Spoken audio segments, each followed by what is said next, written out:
China tower से आ रही है रिपेयरिंग था कंप्लीट बस ये में छोटी बैटरी लागे 6 वोल्ट लागे 4 वोल्ट लागे बे अलग अलग बैटरी लगे और चार्जिंग केबल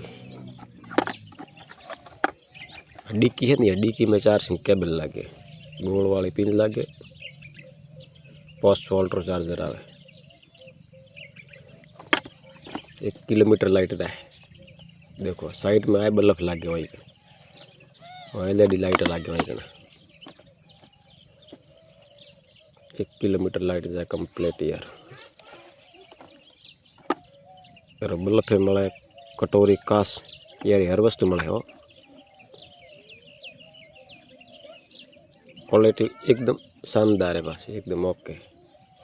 3-4 बार बगड़े नहीं हावल जाळवी हो तो एकदम ओके अपने पर मिले कंप्लीट चामुंडा इलेक्ट्रिक गढ़वल सिगत माता के मंदिर के सामने हमराज ठाकुर सांचौर बापू नगर।